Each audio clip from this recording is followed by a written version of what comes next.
My name is Katie Kaiser, and this is my teacher ideology.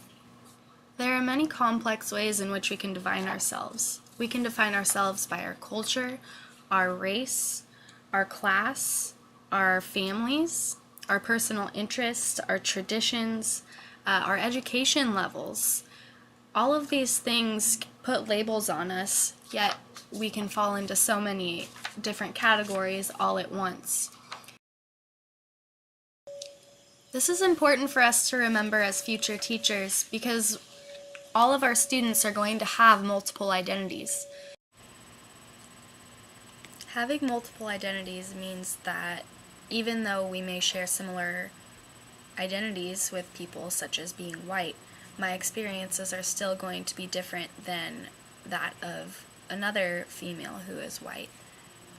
It's important for us to remember as teachers because although we can put distinct labels on our students, it's not ultimately going to tell us who they are until we get to know the bigger picture. I believe in inclusion. Inclusion is when teachers utilize all linguistic and cultural resources in the course of learning. That includes a range of language registers and codes. Teaching students can be a challenge, but the way that we can get them to understand more is if we connect it to their own experiences and make it real to them. We can use our students' language and their cultures to expand upon the concepts that we're trying to get across in class. But if we don't start there with their own experiences, then the ideas that I'm trying to get across may become abstract or too intangible. So it's important that we remember to include our students' experiences, and that's the main thing about inclusion. When I was a young student, my teachers connected the course concepts to things that were relevant in my life. The things they talked about were going to the grocery store with your parents, riding a bike, reading a book. As future teachers, though, it's important that we remember that not all of our students are going to have those same cultural experiences. And it's my middle-class white background that shapes the way that I'm going to be teaching. Another important thing to remember is the concept of white privilege. White privilege is an unfair advantage that white people receive over other minority populations simply based on their race. I have personally dealt with white privilege by the fact that I don't have to question my race very often. When I'm applying for jobs or when I'm applying for school programs, I don't ever have to contemplate the fact that my race might become an inhibitor to me getting accepted. Also, when I turn on the TV or the newspaper, it's very common for me to see white people, but if I were to be of a different race, it would be a lot less common for me to see people of my color on TV or in the media. These subtle things influence our whole entire culture, our country, our classrooms, everything that we can think of. It's important that I remember that my white privilege has given me advantages because when I am a teacher in the future, all of my students are going to have different privileges. Some of them might have similar white privileges like I do. Others of them might be from different cultures, different races, and these subtle influences in their lives are going to impact the way that they learn and the way that they engage with others. It's just important for me to remember because it's going to affect my students both in the classroom and outside of the classroom. I believe in reciprocal learning environments. Reciprocal learning environments mean that both the teacher and the students are playing the teacher and student roles. And in addition, reciprocal learning environments can mean that you use both formal and informal language to teach students about language and linguistic properties. At school, I learn academic language and in a way that is very formalized.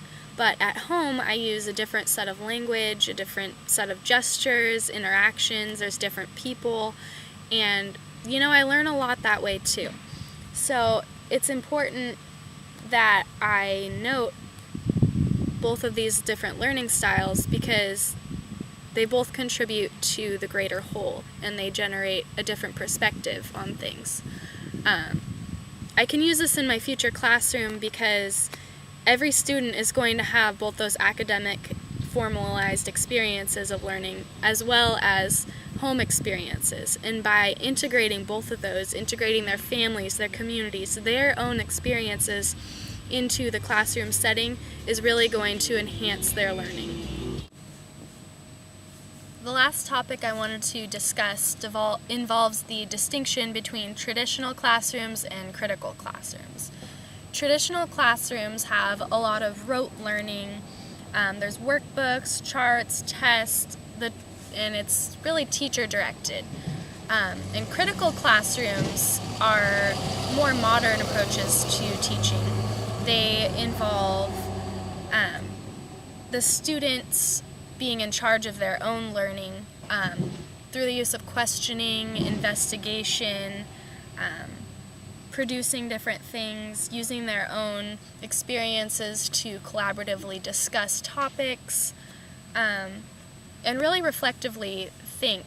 Those are all part of the critical approaches to teaching and learning. I value the critical approaches to learning. I believe that learning should be something students can manipulate forward and backwards, sideways, up and down. In order to understand concepts that thoroughly, they need to engage in different styles of learning. Critical classrooms allow students to investigate, question, and produce their own questions, their own ideas, and it really models the real-world experiences. In addition, critical classrooms have open dialogue to discover different realities. And in students' own personal lives and their future professional endeavors, they're going to have to communicate with others to come up with different solutions.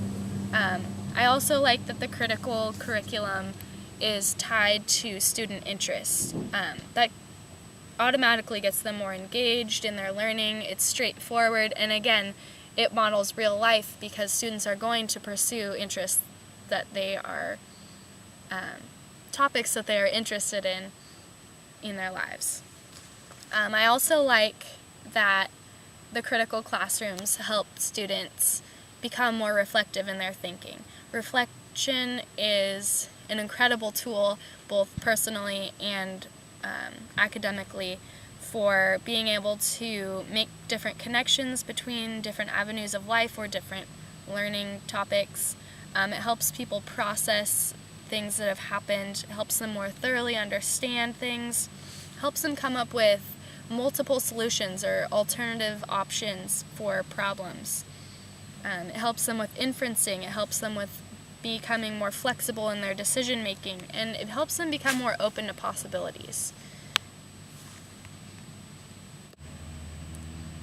The factors of multiple identities, inclusion, white privilege, reciprocal learning environments, and critical classrooms all have an influence on a personal and family level. They have an influence on our communities and our classrooms, and they all have a huge impact on our society and our world. And those influences are what shape our perceptions and ultimately what shape our teaching and learning styles.